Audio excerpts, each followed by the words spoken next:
السلام علیکم ورحمۃ اللہ وبرکاتہ۔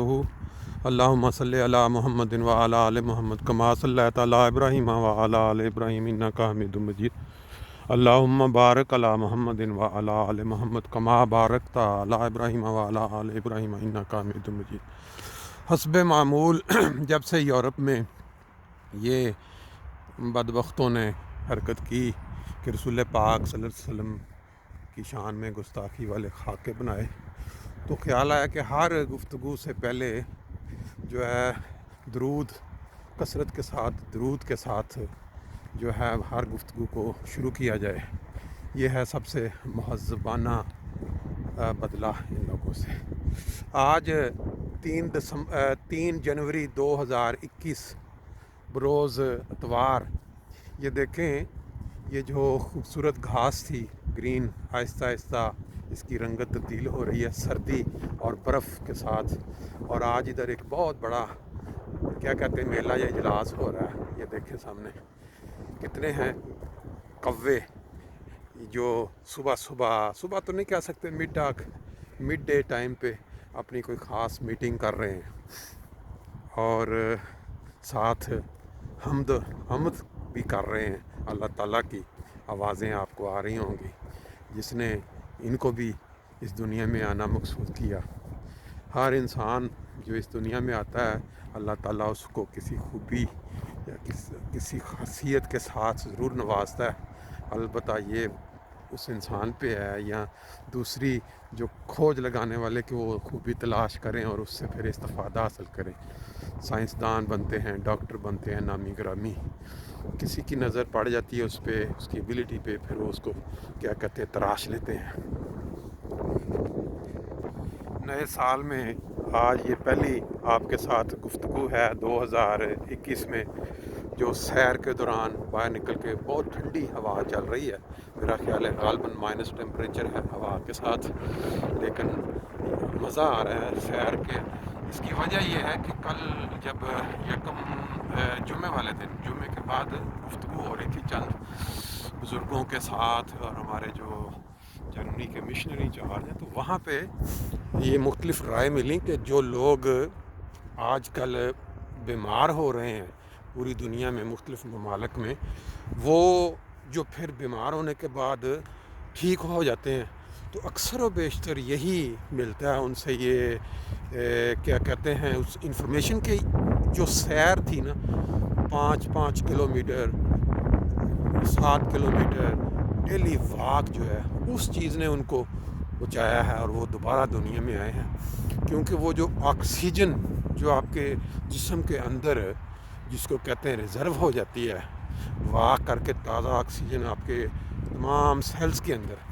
وہ ایسی بیماری کی حالت میں جب آکسیجن، وہ ضرور آپ کے جسم کی مددگار ثابت ہوتی ہے۔ اور جو جسم ٹریننگ میں رہتا ہے وہ سارے سیلز جو ہیں وہ ایکٹیو رہتے ہیں، ان کا جو امیون سسٹم ہے وہ مضبوط ہوتا ہے۔ یہ ہمارا جو رستہ ہے ایک خاص، اس کے اندر وہ بنے ہوئے ہیں جو گھر ہیں، یہ دیکھیں لوگ اپنا نکل کے صبح مختلف انداز میں وہ دوڑیں لگا رہا ہے، کوئی اپنا واک کر رہا ہے۔ یہ ہمارے سامنے آپ دیکھیں، یہ ان لوگوں کا، یہ اس قوم کا ایک خاصہ ہے کہ ہر انسان، جوان بوڑھا خواتین، یہ اپنی صحت کے لیے ضرور یہ والی جو واک ہے یا وہ جو ہلکی سی جوگنگ ہے اس کو ضرور اپنا کے رکھتے ہیں۔ ہمارے ملکوں میں بدقسمتی سے پاکستانی یا ایشین ہماری طبیعتوں میں وہ والا رجحان نہیں ہے، زیادہ سستی کا رجحان، بس پراٹھے کھائے، غذائیں انجوائے کیں اور دعوتیں اڑائیں، ٹی وی پہ چینل دیکھے، یہ ہے زیادہ تر، جس کا نقصان پھر جا کے ہوتا ہے ایسے موقع پہ جب کوئی ایسی آفت پھیلتی ہے یا کوئی انسان تھوڑا بوڑھا ہونے کی طرف چلتا ہے۔ تو پھر یہ دیکھیں، یہ ایک انہوں نے کافی بڑی کیا کہتے ہیں پھولوں کی وہ ایک نرسری ٹائپ کی ہے، تو وہ یہاں یہ پیدا کرتے ہیں، پھر جا کے آگے ڈیلیور کر دیتے ہیں لوگ مختلف دکانوں پہ۔ یہ ہمارے ساتھ ایک موٹر وے جو 661 ہے اس سے اترنے والا راستہ ہے، اور یہ گارڈن پھر وہ آپ کو پہلے بھی دکھائے ہوئے ہیں۔ کے ساتھ ساتھ بتاتے جائیں. بات صرف یہ ہو رہی تھی کہ ہمارا پچھلا سال 2020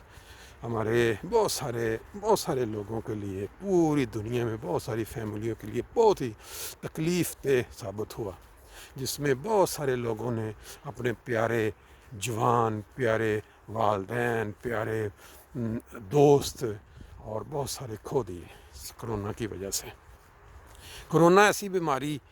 ہے کہ جس کا جیسے اب انسان اگر غور کرے تو کوئی پتہ نہیں ہے کہ کس شخص کو کس وقت کرونا کہاں سے لگ جائے گا یہ بیماری. اب اس کے اوپر یقین آہستہ آہستہ انسانوں کو اس کے اوپر یقین ہوتا جا رہا ہے کہ یہ بیماری ہے اور یہ ہو سکتی ہے. اب جو انسان اس پہ ابھی بھی یقین نہیں کرتا کہ نہیں جی نہیں، میں چند دن پہلے پاکستان سے کسی آدمی انجان سے بات ہو رہی تھی فیس بک، وہ کہہ رہے جی سب ادھر گھومتے پھر رہے ہیں، کوئی بیماری کوئی چکر نہیں ہے، سارا ڈرامہ ہے. جرمنی میں ایک بندہ جس نے یہ تحریک چلائی تھی کہ یہ کرونا کو نہیں، اور وہ باقاعدہ انہوں نے ایک تنظیم بنا کے انہوں نے احتجاج شروع کر دیا، پروٹیکشن اس کے خلاف پروٹیسٹ کیا کہ یہ پالیسی غلط ہے. اب ان کا ایک لیڈر ہے، وہ جرمنی میں وینٹیلیٹر پہ ہے کرونا کی وجہ سے. اب اس سے زیادہ اور کیا ثبوت ہو سکتا ہے لوگوں کے لیے. بات 2020 کی ہو رہی تھی کہ بہت سارے ہمارے پیارے دوست، پیارے بزرگ، بہت ساری فیملیوں کے گھر کے قریبی یعنی فرد جب وہ جہاں سے چلے گئے ان کو جا کے پوچھیں کہ ان پہ کیا بیت رہی ہے. جو لوگ کرونا یا اس بیماری کو نہیں یقین کرتے، ابھی میں انشاءاللہ 1-2 دن میں آپ کو جرمنی میں جو کرونا کے ہمارے اپنے پاکستانی انتی یا پاکستانی جن کو کرونا ہوا اور وہ بہت شدید کنڈیشن سے واپس آئے، بہت خطرناک حالت میں چلے گئے. ایک دوست ایسے تھے جو وینٹیلیٹر پہ چلے گئے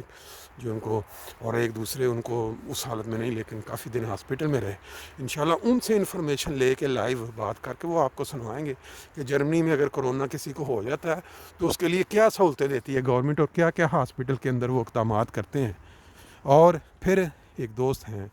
جو UK سے ہیں، ہمارے کلاس فیلو رہے ہیں، کوشش کریں گے کہ ان سے بھی بات چیت کر کے UK میں جو اگر کرونا ان کو ہوا کیسے، پہلے بنیادی بات کیا ان سے بے احتیاطی ہوئی. ان کو پتہ ہوتا ہے عموماً انسان کو کہ کہاں اس کی حس بتا دیتی ہے کہاں سے یہ اس کو ہو سکتا ہے، کہاں اس نے بے احتیاطی کی، اور پھر اس کے بعد کیا پروسیس سارا چلا وہ دوستوں کی انفارمیشن کے لیے، ان کے نالج میں یا ان کے سبق سیکھنے کے لیے انشاءاللہ بتائیں گے. باقی جو بات ہماری ہو رہی ہے اس کے اندر سیر جو چل رہی ہے، سیر وہ یہ ہے کہ آگ ایک ایسی چیز ہے کہ دنیا کا کوئی انسان اس سے انکاری نہیں ہے کہ آگ جو ہے وہ جلاتی ہے، اور کوئی بھی انسان جو فہم رکھتا ہے، جس کی عقل کام کر رہی ہے، وہ کبھی بھی آگ کے قریب نہیں جاتا اس دنیا میں، کیونکہ اس کو پتہ ہے کہ میں جل جاؤں گا. لیکن باوجود اس کے کہ قرآن مجید میں اور انبیاء نے یہ بتایا کہ جو شخص اللہ تعالیٰ کے بیان فرمودہ احکامات پہ عمل نہیں کرتا، اس کے مقدر میں ایسی آگ ہے جو آج تک آپ نے دیکھی نہیں. یہاں دنیا کی جو آگ ہے، جس کی جو گرمی ہے، اس کی اور وہ آگ جو انذار کے طور پہ، جو سزا کے طور پہ بیان ہوئی ہے، اس میں زمین آسمان کا فرق ہے، تپش کا. قرآن مجید میں بڑی تفصیل سے بتایا گیا ہے. اب ایک چیز جو بڑی غور طلب ہے کہ جب انسان کو پتہ ہے کہ جو آگ ہے وہ بڑی، آپ نے کبھی تجربہ کیا ہے گھروں میں؟ دماغ میں میری یہ ایک بات آ رہی کل پرسوں سے کہ جو بچے آپ کے، جب ہم بچے تھے ہمارے والدین ہمیں جگاتے تھے، رات کو ہم سوئے لیٹ سوئیں جتنی بجی، صبح فجر کے ٹائم پہ وہ ہمیں کہتے تھے بھئی نماز کا ٹائم ہو گیا، اٹھ جائیں. اور ہمیں بڑے واقعات یاد ہیں کہ ہم نے ہیلے بہانے سے ایسا اٹھنا یہ وہ، اور والد صاحب چلے گئے اور اس کے بعد نیند نے پھر زور مارا، پھر ہم سو رہے، اور جب وہ ابھی دروازہ باہر کا کنڈی کھلتی تھی نا، ہلتی تھی، تو ہم اٹھ کے دوڑ لگا کے، میرا خیال ہے پہلے ہی واش روم میں یا ادھر ہوتے تھے کہ وہ یہی لگے کہ بھئی یہ ابھی سو نہیں رہے بلکہ پڑھ. یہ ایک مثال ہے، ہر انسان کے ساتھ اس طرح کی مثالیں لگی ہوئی ہیں. اور آج کل یورپ میں، امریکہ میں یہاں ہم آ چکے ہیں، اور اب ہم جب والدین بن گئے ہیں، ہم اپنا ذرا جائزہ لیں، کنڈیشن دیکھیں کہ اگر بچے سو رہے ہیں رات کو لیٹ، نہ صرف بچے، والدین خود بھی اس میں شامل ہیں، صرف بچوں پہ کیوں ڈالیں. جس وقت رات کو لیٹ سو رہے ہوتے ہیں، صبح کے وقت دماغ میں آتا ہے یہ ہر انسان کے، یار بہت لیٹ سوئے، یہ تو بہت بری حالت ہے اس وقت، تو بہت چلو کوئی نہیں، چلیں ایک یہ تو ہو گیا کہ آپ لیٹ اٹھے، آپ نے اٹھ کے نماز لیٹ پڑھ لی فجر کی. بہت ساری دنیا ایسی ہے جب وہ لیٹ ہو جاتے ہیں، چھڈو جی پرا وہ ایک دن سے لے کے آغاز جو ہوتا ہے، پھر وہ ہمیشہ کے لیے فجر کی نماز سے انسان جاتا ہے. اس کے بعد اس کو دوسری نمازوں پہ بھی اشتہان جو ہے وہ آہستہ آہستہ یہی کام ہوتا ہے. یہ ہر انسان کی زندگی کے ساتھ یہ جڑا ہوا ہے. لیکن اگر انسان صبح کے وقت سویا ہوا ہے، یا بچے سوئے ہوئے، بندہ اٹھا ہے، باپ اٹھا ہے، ماں اٹھی ہے، اور وہ اٹھ کے یہ کہہ دے کہ بھئی وہ ہو آگ لگ گئی گھر میں، یا وہ جو وہ ایک الارم چل جاتا ہے آگ کا. دیکھیں بچے تو کیا، میں کہتا ہوں کوئی ایسی جس کی زندگی وہ چھلانگیں مارتے ہوئے نہ باہر اٹھ کے بستروں سے آئیں اور جا کے فٹافٹ نکلنے کی کوشش کریں جان بچانے کے لیے. لیکن ہوتا ایسے نہیں ہے. صرف ایک احساس اگر ہو کہ آگ لگ گئی ہے اور الارم چل گیا، تو دنیا کی یہ انسان کی نیند کیا اور باقی سے اس کی ہر چیز اٹھ جائے، خطا ہو جائے، اس کے اوسان بھی خطا ہو جائیں. لیکن انسان جو ہے وہ ایسے عام زندگی میں نماز کے لیے، فجر کی نماز کے لیے، باوجود اس کے کہ بار بار ذکر ملتا ہے کہ جو انسان نماز خدا تعالیٰ کے یہ جو اللہ تعالیٰ نے فرائض رکھے ہیں، اس کا پہلا جو سوال ہوگا انسان کے اللہ کے حضور حاضر ہونے کے بعد، وہ جو 5 فرض نماز ہیں ان کا ضرور ہوگا. تو فجر کے لیے یا باقی نمازوں کے لیے ہمیں والدین کو، ماں باپ دونوں کو اس قابل بنائے اللہ میاں کہ ہم بچوں کو اس چیز پہ لگائیں. بہت زیادہ چیز یہ عام نظر آ رہی ہے اب معاشرے میں آگے چلتے ہوئے، باوجود اس کے کہ اللہ تعالیٰ کا خلیفہ ہمارے حضور اقدس اس بات پہ بار بار زور دیتے ہیں، بار بار وہ بیان کرتے ہیں. وہ کس طرح بیان کریں، کیا کریں کہ یہ جو لوگ سست ہیں، جن کو اس چیز کی عادت پڑ چکی ہے کہ انہوں نے نماز نہیں پڑھنی، وہ ان کو کس الفاظ سے یا کس انداز میں سمجھائے کہ ان کے دماغوں میں یہ چیز زندہ ہو جائے. بعض لوگ یہ کہتے تھے کہ جی یہ اللہ کے ساتھ انسان کا معاملہ، اس میں انسان کا کیا تعلق ہے، وہ کہے یا دروغہ نہیں ہے نبی بھی اور انسان. لیکن اس کا جواب حضور نے بتایا کہ اگر ایسی بات ہوتی تو رسول پاک صلی اللہ علیہ وسلم یہ ناراضگی کا اظہار نہ کرتے جب لوگ عشاء کی نماز پہ نہیں آئے اور وہ گھروں میں بیٹھے ہوئے. تو رسول کرم صلی اللہ علیہ وسلم نے فرمایا کہ میرا دل کرتا ہے میں ان کے گھروں کو جا کے آگ لگا دوں. اگر یہ اس طرح ہوتا نہ ضروری، اور اس کے اوپر نہ اللہ تعالیٰ کا اتنا زیادہ بیان آیا ہوتا بار بار نمازوں کی فرضیت کے متعلق، تو پھر رسول پاک صلی اللہ علیہ وسلم اس طرح کے الفاظ بھی استعمال نہ کرتے جو کہ رحمت اللہ عالمین ہے. تو حضور نے فرمایا کہ میرا کام یہ بار بار احساس دلانا ہے، اور جو عہدیدار ہیں جو نمونہ ہیں جماعت کے لیے، ان کا کام بھی اس مثال کی روشنی میں ہے بار بار پوچھنا. ہم عام انسانوں کے دل میں یہ بات آتی ہے کہ یہ نماز کے متعلق سوال پوچھنا کہ پڑھی ہے کہ نہیں پڑھی، جو عہدیدار فون کر کے پوچھتے ہیں کتنی پڑھی ہیں، یہ تو کوئی بات نہ ہوئی.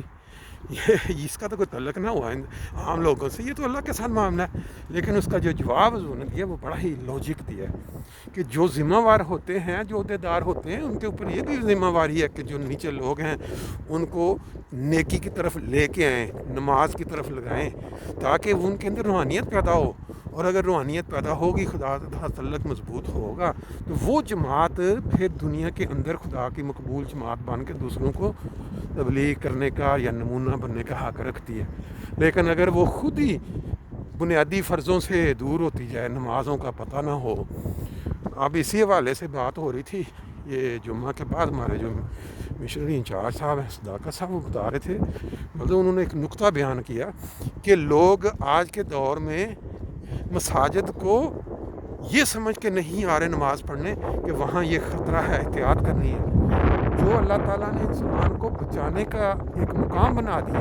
جہاں دعائیں کر کے، گڑ گڑا کے، آنسو بہا کے اللہ تعالیٰ سے معافی مانگ کے ان بیماریوں سے بچنا ہے، اس مقام کو وہ یہ کہہ رہے ہیں جی یہ خطرہ ہے وہاں جا کے. اور باہر دنیا کھانا پینا، سودا لینے جانا، اپنے چھوٹے کاموں پہ جانا، وہاں مجبوری ہے کہ ہمارا جانا. جہاں پہ اللہ تعالیٰ نے اوپن رکھ دیا، وہاں مساجد میں بہت زیادہ احتیاط کے ساتھ سارے کام ہو رہے ہیں. یعنی کوئی ادھر یہ نہیں ہے کہ آپ آ کے گلے ملتے ہیں، ہاتھ ملاتے ہیں. پورا انتظام ڈس انفیکشن کیا کہتے ہیں وہ لگا کے، پہلے انٹر مسجد میں ہونے سے پھر اپنا جان ماسک، پھر آپ نے ماسک پہنا ہوتا ہے، پھر ڈسٹینس ہوتا ہے، پھر یہ ساری چیزیں یہاں ہوتی ہیں. باقی جگہوں پہ جہاں ہم انسان جاتا ہے وہاں اتنا احتیاط نہیں کرتا، گھروں میں ملنے چلا جاتا ہے، شادیوں پہ گھروں میں بیٹھ کے دعوت دیکھا. تو یہ بات ہو رہی تھی نماز کے متعلق کہ اللہ کا گھر جس میں عبادت کر کے انسانوں نے خود بھی اور دوسری انسانیت کو بچانا ہے، ان کو وہاں ان کو یہ بہانہ مل جاتا ہے کہ یہ یہاں پہ خطرہ ہے، اور باقی جگہوں پہ وہ بھاگ کے پہنچتے ہیں جہاں پہ خطرہ زیادہ ہوتا ہے. بہرحال بات ذرا لمبی ہو گئی. سیر کیونکہ اس سال میں آغاز میں کوئی موقع نہیں ملا باہر نکلنے کا، تو میں نے کہا چلیں آج ساتھ ساتھ یہ نظارے بھی دکھاتے ہیں. جن دوستوں نے پہلی دفعہ یہ دیکھنی ہے ان کے لیے کہ یہ جو بلڈنگز آپ دیکھ رہے ہیں، یہ فرینکفرٹ کے ایک علاقہ ہے ایکنہائم، اس کا کنارہ یہاں پہ آ کے یہ ختم ہوتا ہے فرینکفرٹ کا یہ، اور درمیان میں یہ گرین ایریا ہے، ادھر موٹر وے بنی ہوئی ہے. پھر اس دوسری سائڈ سے اگر آگے چلتے جائیں گرین ایریا، پھر آگے جا کے دوبارہ بلڈنگ شروع ہو جاتی ہے. اچھی پرفضا جگہ ہے یہ. ساتھ ساتھ ادھر کے نظارے انجوائے کریں، ساتھ ساتھ واک کریں، کیونکہ اس کے آج کل کے دور میں یہ بہت ضروری ہے. اللہ تعالیٰ سب کو اس دنیا میں خوشیاں عطا فرمائے. 2021 کا یہ جو سال چڑھا ہے اس میں